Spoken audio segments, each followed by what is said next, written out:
The mansion was quiet. Not the peaceful kind of quiet, but the hollow, aching kind that made the silence feel heavier than any sound. Daniel Cross, once the darling of Seattle's tech elite, now lived among untouched antiques, echoing footsteps, and unanswered questions.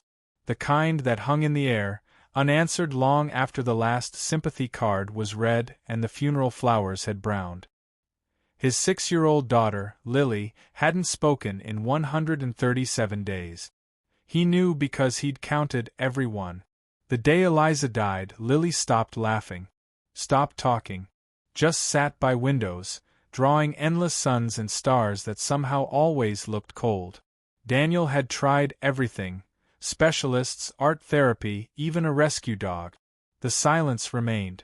He tried to fill it with productivity, startup meetings, investor calls, spreadsheet. But none of it filled the hollow where Eliza's voice used to be. The voice that balanced his ambition with softness, that braided Lily's hair, that made their house feel like a home instead of a tomb with central heating. On a rainy Thursday, Daniel gave up trying to fix it. He didn't dress Lily in her usual neutral sweaters or button-up shoes. Just grabbed an umbrella and told her they were going for a drive. He didn't know where. Maybe the ocean. Somewhere Eliza never got to go. He ended up near Port Orchard, on a forgotten highway with no reception. The GPS rerouted 3 times before dying entirely. That's when he saw the tiny sign, "Diner, next left." It was old, flickering, possibly condemned. But Lily looked at it for the first time with curiosity instead of indifference. He pulled in. The diner was quiet, save for the low hum of a jukebox playing Otis Redding. A red-headed waitress looked up, mid-wipe of a counter. Her apron was stained and her eyes tired, but there was something undeniably gentle in her presence. Daniel said nothing as they took a booth in the corner. Lily sat beside him, legs swinging. She didn't look up. He glanced at the menu but didn't read it. He didn't plan to eat. The waitress approached, her voice soft but sure. "Coffee? Something warm for her." He nodded. The waitress bent slightly, not at the table, but toward Lily. "Hi there," she said softly, like you'd talk to a bird you didn't want to scare off. "You cold, sunshine?" Lily didn't respond. But she turned her head. That was something. "I got cocoa," the waitress continued, "with whipped cream and rainbow sprinkles. Want me to make you one?" Daniel almost interrupted. But Lily gave the faintest of nods. Barely perceptible, but enough. The waitress smiled, stood, and walked away like she'd just been handed a gift. Daniel stared at his daughter. "You sure?" he asked. Lily kept looking toward the counter, where the woman poured cocoa into a chipped ceramic mug with ridiculous care. She took a can of whipped cream, gave it a dramatic squirt, then fished out a tiny tin of multicolored sprinkles and let them rain slowly like a little show. She brought it over, set it in front of Lily. "Tell me if it's too hot. You're the boss today." Lily reached for the mug. Her fingers curled around the ceramic. She took a small sip. Her eyes blinked rapidly at the warmth. And then, without looking at either adult, she whispered, "Thank you." Daniel froze. His jaw clenched.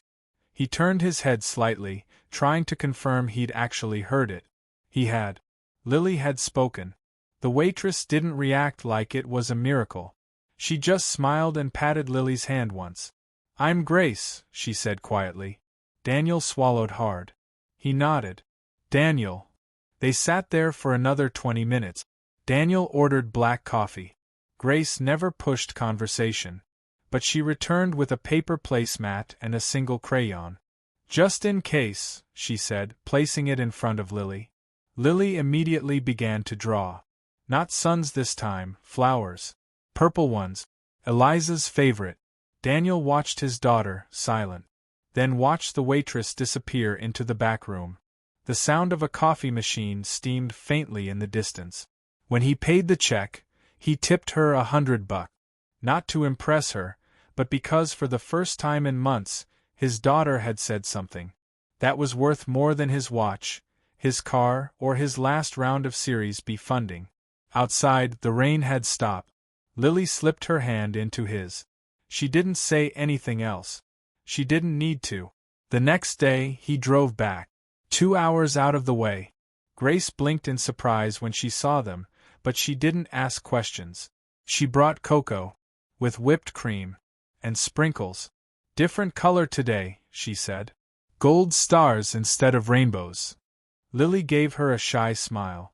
By the end of the week, they'd been 3 more times. Daniel told himself it was for Lily. But on the 5th visit, he caught himself asking Grace how long she'd been working here. She said 8 years. He asked why she never left. She said, "Sometimes you stay where you're needed." Daniel said nothing, but he watched the way she placed the menu in front of a truck driver who looked like he hadn't seen kindness in a decade. Watched the way she greeted a teenage boy in a hoodie with a gentle, "Rough day, sweetheart?" Watched the way she handed Lily a folded paper crane made from a napkin. He remembered how Eliza used to fold little animals too. It was a stupid detail, but it lodged itself in his chest like a shard of memory. He didn't want to go back to Seattle. But he had a board meeting. Life. Investors. Next week, he said to Grace as he signed the check. Whenever she needs cocoa, Grace said, nodding toward Lily. Lily clutched her paper crane in one hand and Daniel's jacket in the other. On the drive home, she spoke again. "She's like Mommy," Lily said. Daniel gripped the steering wheel tighter. "How?" he asked. "She listens." He didn't cry. Not until later. Not until Lily was asleep and the house was quiet again. That night, Daniel sat on the floor of Eliza's closet. Not because he missed her more, but because the echo in his chest had changed. It wasn't hollow anymore. It sounded like a whisper, like a voice returning. And that voice had started with cocoa and a waitress who didn't ask for anything in return. Grace had never expected to see them again. People like him didn't return to places like this. But there he was, 3 days later, walking in like someone searching for something he couldn't name. His daughter beside him, hair unbrushed, eyes still too big for her face. Grace brought cocoa again, no questions asked. This time, Lily looked her in the eye. That look stayed with Grace through every table she served, every dish she carried. By the 4th visit, Lily reached for Grace's hand before reaching for the mug. Daniel noticed. He said nothing. But Grace saw it, the hesitation, the discomfort, the way he measured every interaction. He was watching for an angle, waiting for a motive. She knew that look. People with money often believed kindness had a price. Lily started drawing with crayons Grace kept in an old jelly jar near the register. She drew trees and birds now, not just suns. Once, she drew a woman holding hands with a child. Grace asked, "Is that you and your dad?" Lily shook her head. "It's me and you." Grace kept that drawing in her apron pocket all day. Daniel stayed longer each visit, ordering black coffee but barely touching it. One afternoon, he asked if Grace had kids. She paused before answering. "Had," she said simply. He looked up from his phone. "You lost one." "In a way," she said. "Wasn't ready. Gave her up. She's with a good family. That's what they told me." Daniel didn't ask more. But she saw something shift in him. Pity maybe. Or understanding. It didn't matter. A week later, a customer complained. Said Grace was too personal with his kids. Daniel overheard. The man was wealthy, condescending, dropping hints about owning part of a franchise chain. Grace apologized politely, then walked away. Daniel followed the man out into the parking lot and confronted him. "If you have a problem with her, go somewhere else," he said. The man scoffed. "You one of her regulars now?" Daniel's silence answered for him. Grace was fired the next day. The manager blamed patterned overfamiliarity and disruptive customer interactions. She didn't fight it. Just handed in her apron and walked out the back door with a brown box of cheap pens and an old apron she forgot to return. Daniel didn't know until he brought Lily by and found a teenage server who couldn't make cocoa right and didn't know her name. That night, Lily cried herself to sleep. Not because of the cocoa, but because Grace was gone. Daniel made calls. Found Grace through a friend of a friend. She was working at a truck stop 2 towns over, bussing tables, not waiting them. He showed up unannounced. She looked tired, surprised, but not angry. She asks about you every hour, he said. Grace nodded. I miss her too. He hesitated. Come work for me. Not full-time. Just watch Lily. Few hours a day. Help her feel safe again. Grace folded her arms. I'm not a nanny. I know, he said. I'm not your charity case either. I didn't think you were. Grace looked away. You think I'm good for her? I know you are. She didn't answer right away. Just stared past him to the parking lot where a father held his daughter's hand and loaded groceries into the back of a rusted pickup. I'll think about it, she said. She showed up the next morning. No makeup, hair tied back, same quiet grace she carried like a second skin. Lily ran to her without hesitation. Daniel left them alone in the garden behind the house. He watched from the kitchen window as Grace knelt in the dirt and let Lily plant tulip bulbs, guiding her hands like she was made of glass. Lily spoke again. More than 2 words this time. She told Grace about her dreams. About missing her mom. About how Daniel didn't know how to braid hair. Later, Grace showed Lily how to fold paper animals. They made a fox, a rabbit, and a swan. Lily named them after clouds. Daniel avoided the room when they were together. Not because he didn't want to be there. Because it made something inside him ache. Watching Grace be what he couldn't. Watching Lily come back to life in someone else's hands. One night, Lily called out from her bed. Grace answered. She sat beside her and stroked her hair until she fell asleep. Daniel stood at the doorway, unnoticed. Lily had whispered, "Will you stay tomorrow too?" "I'll stay as long as you need," Grace said. The next morning, Daniel asked her to move in. Just temporarily. For Lily. No pressure. No expectations. Grace said no at first. But Lily overheard and cried for the first time in weeks. "Please stay," she begged. Grace moved in that evening. The house changed. Grace cooked breakfast. Played music in the mornings. Not loud, just enough to push the silence away. She brought life into places Daniel had forgotten existed. Opened curtains he hadn't touched in months.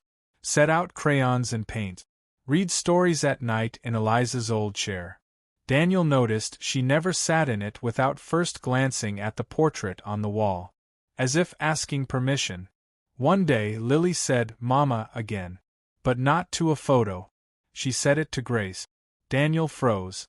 He walked out of the room. Later, he found Grace in the kitchen, drying dishes. Her hands shook. "I didn't tell her to call me that," she said quickly. "I swear." He didn't look at her. "She hasn't said that word since the funeral." "I know," she whispered. Daniel finally met her eyes. "She sees you as her mother." "She's confused." "She's not." Grace set the plate down. "You want me to correct her?" "I don't know." They stood in silence. Then Daniel added, "She never said it to Eliza either. She always called her Mommy." Grace blinked. Then turned away. "She's grieving. We all are." Daniel stepped closer. "Why do you care so much?" Grace's voice broke. "Because I know what it's like to give up a child and wonder every day if someone's treating her right."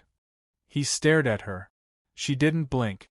And in that moment something between them cracked. Not in a dramatic, romantic way. But like the first fracture in a wall that's been holding too much weight for too long. Later that night, Lily asked Grace to braid her hair. Grace sat on the bed and gently wove each strand. Daniel watched from the doorway, silent. He had sworn he'd never love again. Had buried that part of himself the same day Eliza was lowered into the ground. But something was shifting. Not a storm. A thaw. Ask ChatGPT. The thaw didn't happen all at once. It was quiet, almost imperceptible, like the way snow melts beneath your feet before you realize it's spring. Daniel started waking up before his alarm. Not to check stock prices or review code, but to hear Lily's footsteps padding down the hallway, To hear Grace humming softly in the kitchen, stirring oatmeal like it was a sacred act. Lily smiled more. Laughed sometimes. She called Daniel Daddy again instead of nothing. She still clung to Grace, but it no longer felt like loss, it felt like sharing. Daniel didn't mind. Not anymore. Grace didn't ask for anything. Not money. Not space. Not answers. She folded her life into theirs without taking anything away from it. She kept her old car, still drove herself to the market. Bought groceries with coupons, even when Daniel said to put everything on his account. She fixed a broken kitchen drawer one afternoon with a single screwdriver and no fanfare. It squeaked, she said, wiping sawdust from her hands. That was it. One morning, Lily came down wearing Eliza's old scarf. She'd pulled it from the closet without asking. Daniel froze when he saw it. Grace didn't react. She just helped Lily loop it properly, kissed her on the forehead and said, "Beautiful." That night, Daniel took the scarf and folded it back into the drawer. Not because he was angry, because the smell of it still undid him. He started to talk to Grace more. Nothing rehearsed, nothing strategic, just the small things. What Eliza liked to cook. What songs Lily used to fall asleep to. How he used to worry he wasn't cut out to be a father. Grace never judged him. She just listened, occasionally nodding, sometimes asking a single question that cut straight to the bone. She told him about her childhood. How her mother had 3 jobs and no patience. How she learned to make pancakes by age 10 because no one else would. How she once sang on stage at a county fair and cried when no one clapped. She laughed when she said it. He didn't. They had dinner at the table now. All 3 of them. Lily told stories about school, about a new friend named Harper, about wanting to build a robot dog. Grace encouraged every idea. Daniel caught himself offering to help design it. He wasn't pretending. He wanted to. One night, Lily fell asleep on the couch. Daniel carried her to bed. Grace followed behind, turning off lights. When he came back downstairs, she was waiting with 2 cups of tea. No wine. No candlelight. Just chamomile and honesty. "You're different," she said. "So are you." "No," she shook her head, smiling faintly. "I've always been this way. You just didn't see me before." He didn't argue. She was right. He asked her what she wanted to do, really. Beyond waitressing, beyond folding paper swans and patching broken families. She hesitated. "I wanted to be a teacher. Before I got pregnant. Before everything shifted." "What stopped you?" "Reality." "Try again." She stared at him. "Why do you care?" "Because Lily already thinks of you that way. And maybe I do too." She didn't answer. Just looked down at her tea. A week later, Daniel brought home an application from a local community college. She didn't thank him. But he saw it on the kitchen counter the next morning, half filled in, her handwriting neat and deliberate. She applied. Got in. Part-time. Evening classes. Daniel rearranged his schedule so she could attend. Hired a sitter once or twice when meetings ran late, but most nights he was there. Cooking awkward pasta dishes. Reading bedtime stories. Letting Lily brush his hair just to make her laugh. One evening, Grace came home early and found Daniel asleep on the couch, Lily curled against him. The book still open in his lap. She didn't wake him. She just sat nearby and watched. Her eyes didn't tear up. But something settled inside her. Like a decision being made quietly. Spring became summer. They traveled once, just the 3 of them. A weekend cabin, no cell service. Lily caught frogs and asked questions about stars. Grace kissed Daniel for the first time by a fire that wouldn't stay lit. It wasn't cinematic. It wasn't explosive. It was something simpler. Needed. After that, they didn't label anything. No declarations. No definitions. Just closeness, stitched tighter with each shared day. Daniel's friends noticed. "You seem grounded," one told him. He just nodded. He didn't explain Grace. Couldn't. You don't explain the sun to someone who's never seen daylight. One afternoon, Lily brought home a school project, family trees made of felt. Her paper trunk had 3 names: Daniel, Lily, Grace. She didn't ask permission. Didn't run it by either of them. Just pinned it to the fridge like a truth. Daniel stared at it for a long time. Grace didn't say anything, but later, when Lily was in bed, she whispered, "Are you okay with that?" "Yes," he said. "Are you?" She nodded. That weekend, Daniel took her to Eliza's grave. Not as a test, but as a sign of trust. Grace brought flowers. Not roses, wildflowers. The kind Eliza used to pick for Lily. She stood beside the headstone without speaking, just letting the wind move her hair. After a while, Daniel said, "She would have liked you." Grace whispered, "I hope so." They didn't stay long. Just enough to mark it. To acknowledge the past without letting it hold the present hostage. Fall came. The trees turned. Lily started 2nd grade. Grace started tutoring part-time at a local elementary. She was good at it. She didn't say so, but Daniel heard it from parents. From the principal. From Lily. One night, Grace came home late. Daniel had dinner waiting. Not perfect, but warm. She sat down, tired, eyes soft. He poured her a glass of water. "You okay?" She nodded. "Just full." "In a good way." He reached for her hand. "You still think you'll never love again?" she asked, teasing. He looked at her, serious. "I don't know when it happened. But I know I don't feel empty anymore." She leaned in. Rested her head on his shoulder. "I don't want to replace Eliza," she whispered. "You didn't. You honored her. Just by being who you are." Silence settled between them, but it wasn't the hollow kind. It was full. Comfortable.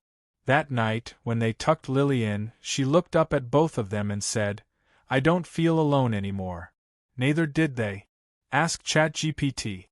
Lily's family tree project stayed on the fridge. Weeks passed. No one moved it. It wasn't decorative. It was definitive. Quietly, life continued reshaping itself around the 3 of them. Grace never took over, she just filled in spaces that had been hollow too long. Lily flourished. She was louder now, braver. Her laugh came quicker. Her silences were less haunted. Grace started student teaching at the school. Kids loved her. Daniel saw the way she came home, exhausted but glowing. She didn't need to tell him she'd found her place. It showed in how she carried herself, in the way her voice softened around Lily, but held firm around boundaries. She was no longer surviving. She was growing. Daniel's days became simpler. His priorities shifted. He missed meetings now without guilt. He declined invitations he'd once begged for. He said no more. Said yes only when it counted.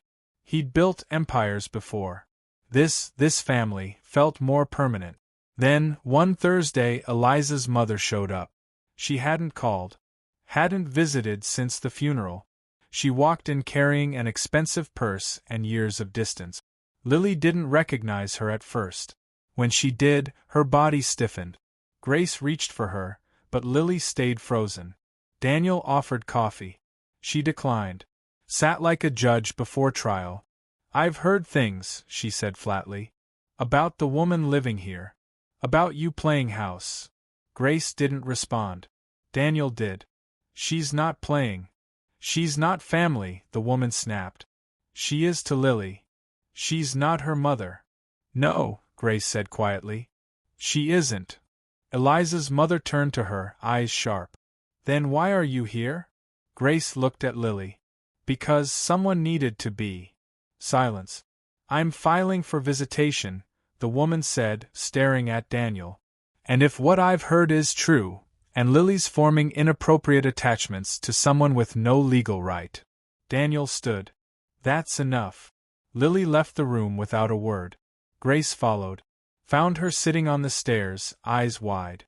"Are you leaving?" Lily asked. "No," Grace said, steady. "Not unless you want me to. I want you to stay forever." Daniel heard it. Every word. That night, he called his lawyer. Quietly, privately. Asked questions about guardianship, stability, long-term care plans. Not just for Lily. For all of them. The next day, he asked Grace if she had 5 minutes. She sat with him at the kitchen table. He slid a folder across to her. I want to make this official. She didn't touch it. What is this? Legal guardianship. Co-parenting rights. Down the line, maybe more. Marriage. If it's what you want. Why not just ask me outright? Because this isn't about romance. It's about permanence. She opened the folder. Read the first page. Then the second. Are you sure? He nodded. I've never been more. I don't want your money. Then I'll give you my name. She laughed once, quiet, sharp. That's a terrible line. He smiled. I know. Grace didn't sign that day. She asked for time. Not out of fear, but clarity. She'd never been given choices before. She needed to know she was choosing, not being rescued. A week later, Daniel came home to find her and Lily painting the hallway. Not professionally. Just messy brushstrokes and flecks of blue on their skin. The smell of fresh beginnings. She handed him a signed copy of the form without ceremony.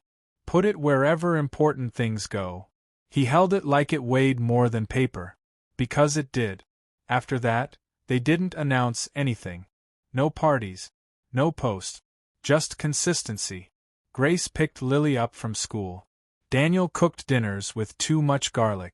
Lily learned to tie her shoes and ride a bike. They laughed. They argued. They apologized. One night, during a storm, the power went out. They lit candles and sat together in the living room. Grace told stories from her childhood. Daniel added details from his. Lily fell asleep between them, head on Grace's lap. Daniel looked over. You still scared of loving again? She asked softly. He shook his head.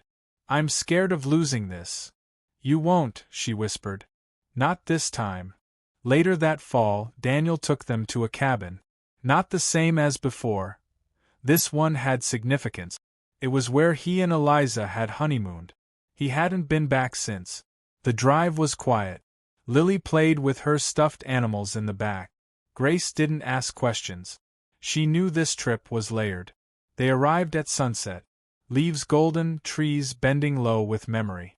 Daniel walked slowly through the house. Every corner had a ghost. Grace didn't disturb them. She just stayed near. That night, they lit a fire. Grace put on a record player found in the closet. Old jazz crackled through the cabin. Daniel poured wine. He didn't make speeches. He simply pulled a small box from his jacket and placed it in front of her. She stared at it. Now, she asked. He nodded. Only if you're ready. She opened it. No diamonds. Just a silver band and a simple engraving inside. We found our way. She didn't cry. She didn't gush. She just nodded once. Yes. That weekend, they told Lily. She clapped her hands, then asked if she could be the flower girl. We're not doing a big thing, Grace said. But I already have a dress, Lily insisted. So they had a ceremony. In the backyard. 10 people. No aisle. Lily handed them the rings. Grace wore a yellow sundress. Daniel wore his father's cufflink. There were no vows written down. They didn't need them. Daniel looked at her and said, You saved both of us. Grace said, You gave me back something I didn't know I was missing. Lily, from behind, said loudly, Now kiss. They did. After the wedding, Eliza's mother sent a gift. A framed photo of Lily, Eliza, and Daniel. No note. Just a gesture. Grace placed it on the mantel, beside a newer photo, one of all 3 of them, smiling in the kitchen, flower on their cheeks. Time passed. Not fast. Not slow. Just enough. Lily's next family tree project came in spring. This time, it had 5 names. Daniel, Grace, Lily, Eliza, and future baby, scribbled in pink crayon. Grace laughed when she saw it. Daniel smiled. She's already planning. I guess we are too, Grace said. They didn't rush anything. Life moved at the pace they needed. Love didn't look like fireworks. It looked like shared grocery lists and late-night tea and picking up crayons from the floor again and again. It looked like Grace sitting on the porch with Lily after a bad dream, whispering stories until the fear faded. Like Daniel tightening the bolts on Grace's car even when she insisted it was fine. Like Lily placing a blanket over both of them when they fell asleep on the couch. It looked like a home. Not because it was perfect, but because it was real. Ask ChatGPT. Grace stood in the hallway one morning, watching Lily tie her shoes without asking for help. Daniel was finishing breakfast, reading aloud a news headline with mild amusement. It struck Grace then, not how far they'd come, but how natural it felt now. Nothing about the moment seemed earned or dramatic. It just was. That, she realized, was the victory. The silence between them no longer held pain, it held comfort. The kind built slowly, choice by choice. Daniel's company offered him a promotion. Bigger salary, longer hours, possible relocation. He declined. No hesitation. When his assistant asked why, he said simply, "I'm needed more at home than in a boardroom." For a man once driven by success metrics, his definition of value had shifted completely. That change didn't make headlines, but Grace noticed. Every day, Lily entered a science fair and built a mechanical bird with Daniel's help. They used parts from old toys, and Grace spent 2 nights spray painting feathers just to make it look special. Lily didn't win. She didn't care. She told the judges, "My family helped. That's better than a trophy." Grace didn't cry at that. But she remembered it more clearly than any wedding toast. That summer, Grace's mother got sick. She hadn't spoken to her in years. When the call came, she hesitated. Daniel asked no questions. Just said, "We'll go with you." Grace returned to her childhood home with Lily asleep in the back seat and Daniel driving the roads she hadn't seen since she was 17. Her mother looked smaller than Grace remembered. More brittle. They exchanged awkward pleasantries. The house smelled like dust and regret. Still, Grace helped her. Cooked, cleaned, sat beside her bed at night without speaking. Her mother apologized once, voice raspy. "You turned out better than I deserved." Grace didn't respond. She didn't need to. The forgiveness was already lived, not spoken. Lily gave the woman a handmade bracelet before they left. Daniel paid the hospital bills quietly. Back home, the rhythm resumed. More honest now. Less afraid. One evening, Daniel found Grace sitting alone on the porch, staring at the stars. "You okay?" he asked. "Yeah," she said. "Just realizing how many lives we carry inside us." She leaned into him. No dramatics. Just weight and truth. Daniel finally sold his second home, the one he bought as a backup, just in case. Grace asked what changed. "I'm not hedging anymore," he said. "I'm all in." They used the money to set up a scholarship in Eliza's name, 4 single mothers going back to school. Lily helped name it, the Second Chance Fund. Grace kept the certificate framed in her study. Not because she needed the credit, but because she wanted Lily to grow up seeing legacy built by actions, not just names. One night, Lily came home from school upset. A classmate had said Grace wasn't her real mom. Daniel was furious, ready to call the school, write letters. Grace stopped him. "She needs to learn what matters," she said. She sat with Lily that night and asked what she felt. "She's wrong," Lily said. "You're more real than anyone." "That's all I needed to hear," Grace whispered. After Lily went to sleep, Daniel pulled Grace aside. "She's becoming you." "No," Grace said. "She's becoming herself." Daniel started writing again. Not emails. Not reports.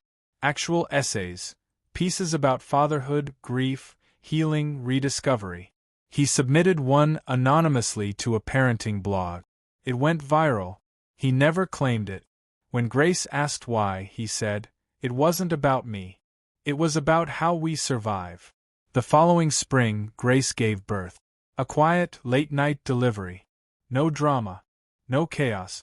Just calm and the sound of Daniel's hand gripping hers. The baby, a boy, was named Ellis, a subtle nod to Eliza. Grace suggested it. Daniel didn't ask her to. Their house grew louder after that. Bottles, diapers, midnight pacing. Lily adored her brother. She made lullaby playlists and told him stories about robots and brave waitresses. Daniel often found himself watching Grace feed Ellis, her face lit by soft lamplight, and thinking, this is what rebuilding looks like. They didn't change, really. They deepened. Conversations became shorter but more meaningful. Arguments happened, but resolution came quicker. They fought like people who planned to keep choosing each other. Lily once asked, "Why don't you guys break up like other families?" Grace replied, "Because we keep showing up." That was it. The whole philosophy. Years passed. Ellis grew. Lily became a teenager, smart, blunt, compassionate.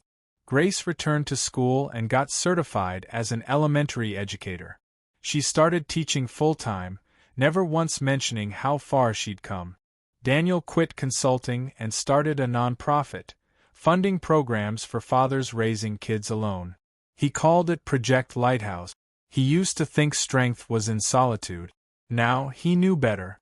Now, strength looked like bedtime stories and open calendars and Sunday pancake rituals. Grace never needed saving. But he realized she saved them both, him and Lily, by simply refusing to walk away when everything looked broken. One morning, Lily presented at her high school about the person who changed my life. She didn't pick Daniel. She didn't pick Grace. She picked both. They made love a decision, she said in front of the class. Not a feeling, not luck. A decision they kept making. Daniel wept in the car afterward. Grace held his hand without speaking. Eventually, Eliza's mother grew ill. Daniel brought Lily to visit. Grace stayed home with Ellis. The visit was quiet.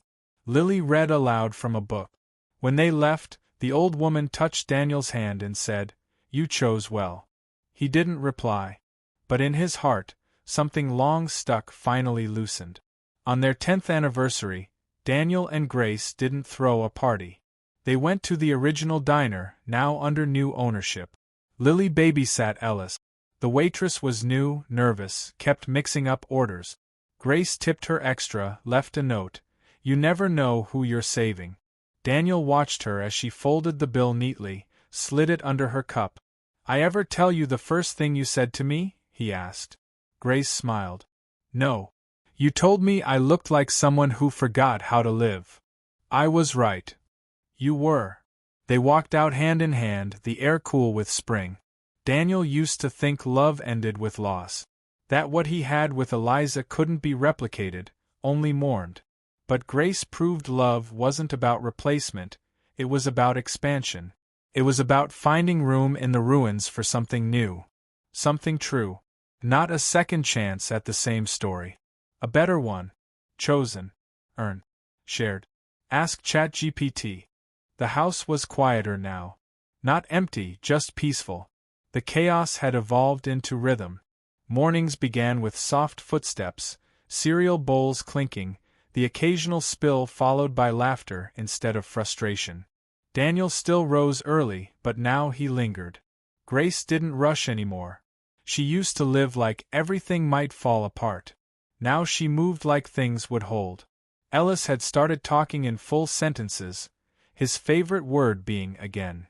Every story, every game, every moment he loved, he wanted it again. Grace said that was the mark of a happy child. Lily, now nearing graduation, helped him build block towers in the living room and never minded when he knocked them down. She remembered what it felt like to start over. Daniel had begun mentoring other widowed fathers. It wasn't formal. It happened in grocery store lines, at parent events, on the sidelines of Lily's soccer games.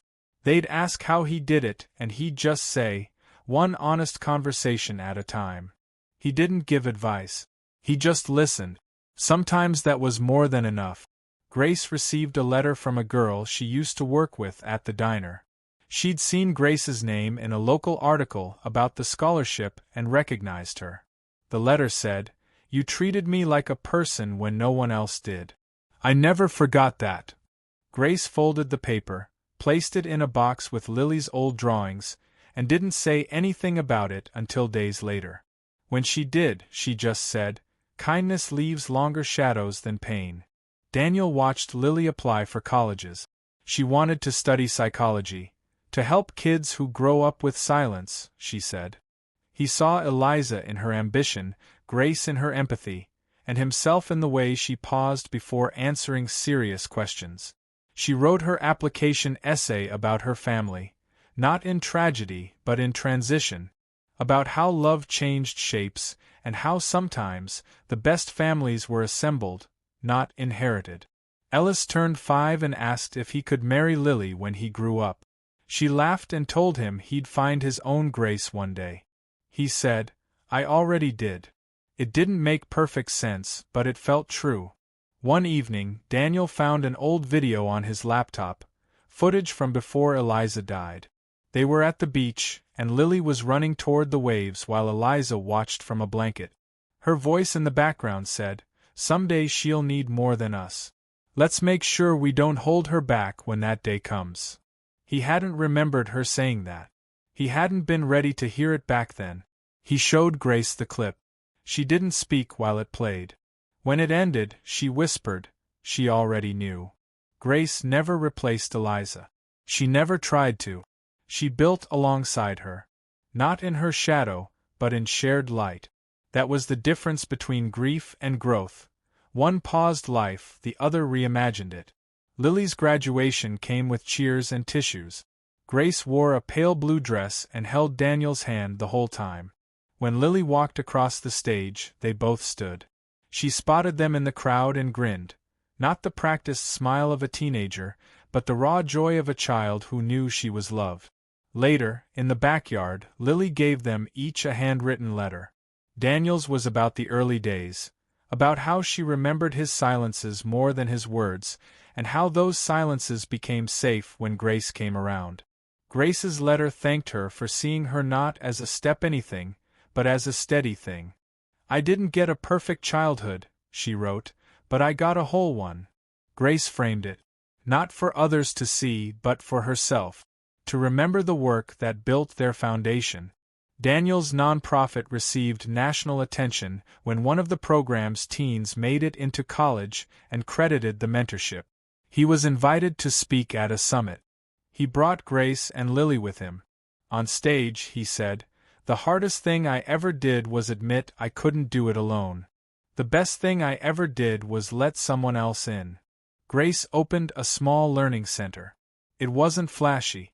Just a safe space for kids who needed quiet, or structure, or a snack and someone to say they mattered. She didn't advertise. Word spread anyway. One of her first students was a boy who'd lost his father. She didn't talk about herself. She just listened when he did.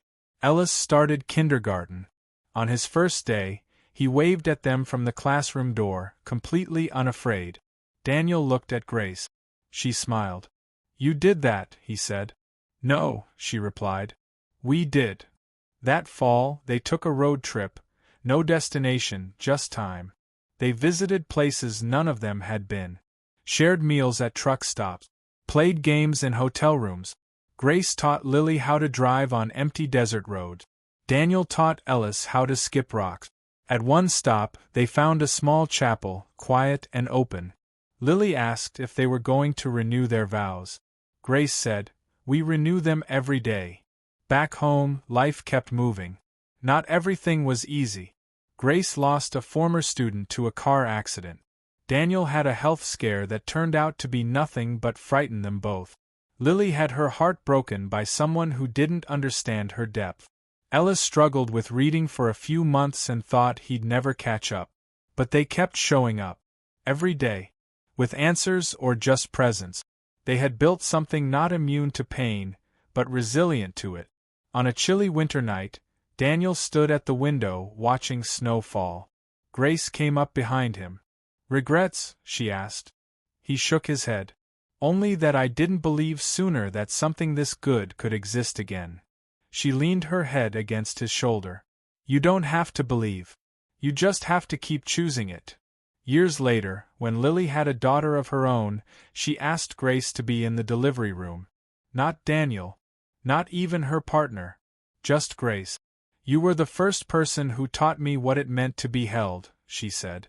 Daniel held his granddaughter hours later, hands steadier than he thought they'd be.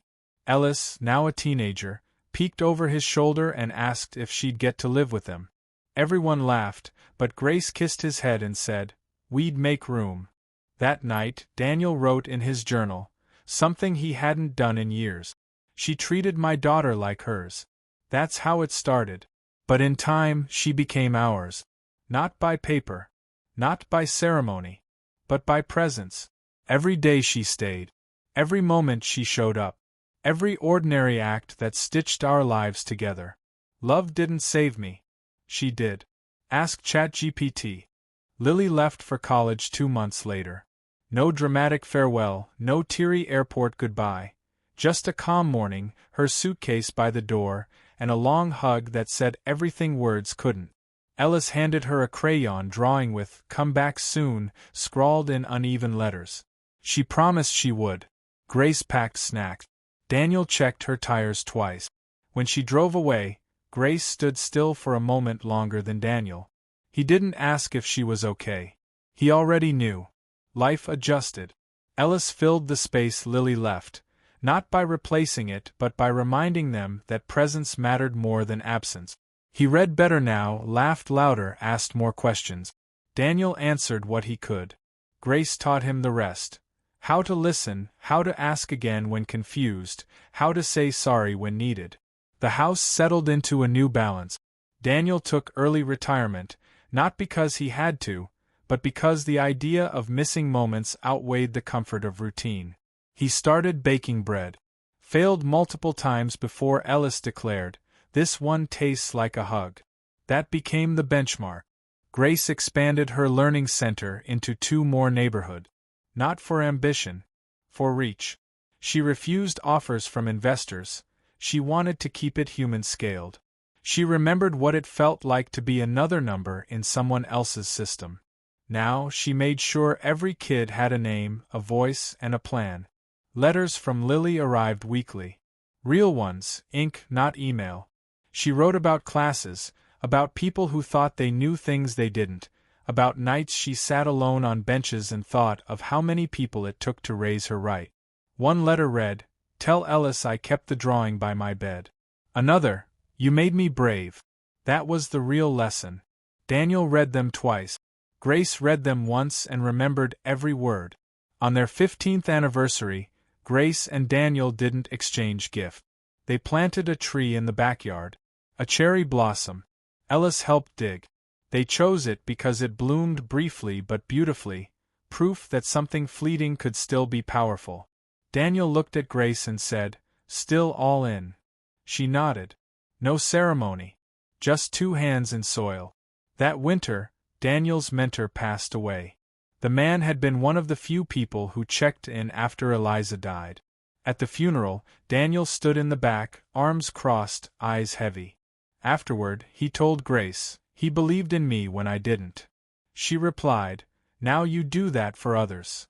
Lily came home for spring break and found her room untouched. Not preserved. Just ready. She noticed a new photo on the wall, her, Grace, and Ellis at a park mid-laugh. She smiled. Said nothing. Over dinner, she told them about a friend in trouble, a girl dropped by her family after coming out. Grace offered her a room. No hesitation. Daniel said, "People don't need fixing. Just space to breathe." The girl stayed a week. Then 2. Then 3. Eventually, she found her footing, called her own mother, and returned home, not healed, but less alone. Before leaving, she left Grace a note, "Thank you for making it easy to be seen." Daniel began volunteering at the local library's literacy program. Most of the adults were quiet, worn down by years of invisibility. He sat with them, one-on-one, and never rushed. One man told him, "You're the first person to treat me like I can still learn." Daniel shook his hand and said, "You can." One evening, Grace received a call from Lily. Her roommate had overdosed. Grace didn't ask if she was okay. She said, "I'm coming." She arrived 6 hours later. Stayed with Lily 2 days. Didn't try to solve anything. Just cooked, folded laundry, sat beside her. When she came home, she told Daniel, she didn't need a mother. She needed me. Daniel replied, same thing. Ellis grew into a quiet teenager. Observant, steady. Once, his teacher called Grace to say he stopped a classmate from being bullied. Not with fists, with a sentence. We don't treat people like they don't matter, he said. Grace wrote that down. Taped it to her desk. Daniel wrote another essay. This time, he signed his name. It was about grief as compost, how love could grow through decay. The post went viral. Again. But this time, people knew who wrote it. He was asked to speak at a conference. He declined. He said, I've already said what I needed. One day, Ellis asked about Eliza. Not in pain. In curiosity. Grace sat with him, told him stories. Funny ones. Real ones. When she finished, he said, I'm glad she got to love Dad first. Then added, but I'm glad I got you. Daniel heard and didn't speak. Just gripped the edge of the table and breathed. Lily graduated with honors. Grace and Daniel sat in the front row. Afterward, Lily introduced them to her professor as, the reason I know what love looks like. Daniel smiled. Grace blinked fast. Later that night, Lily asked them if they'd consider moving closer to her when she found a job. You're my anchor, she said. Daniel laughed. We'll think about it, Grace answered, though they'd already talked about it weeks ago. They didn't move. Not right away. But they started looking. Slowly. Quietly. Years passed. Ellis left for college. Different town, same ritual. Suitcase, hug, promise. Grace didn't linger as long this time. She knew how it worked now. Daniel squeezed her hand when the car disappeared. They downsized. Sold the big house. Moved to a cottage near a park. Planted another cherry blossom. Visited the old neighborhood often. Still volunteered. Still read letters. Grace opened a third center. Handed off the first one to a former student. Daniel mentored a boy with a stutter who now recited poetry from memory. They didn't chase legacy. They lived it. One evening, sitting on their porch, Daniel asked, Do you ever think about what would have happened if you hadn't come to that diner? No, Grace said. Because I did. He nodded. Still choosing us? Every day. When Lily got married, she didn't do a big wedding. Just a small gathering under trees. Ellis officiated. She wore a simple dress. Daniel walked her down the aisle. Grace held the bouquet. They didn't cry. They just smiled. This wasn't an ending. It was a continuation. Grace later told Daniel, We didn't just raise a daughter. We raised a future. At their 30th anniversary, no one made speeches. There was cake, music, laughter. Someone asked them the secret. Daniel said, She showed up. Grace said, He stayed. Ellis nodded and added, And I got to grow up watching that. Legacy wasn't what they left behind. It was what they passed forward. Every day. In word, in action, in love quietly chosen over and over again. Ask ChatGPT.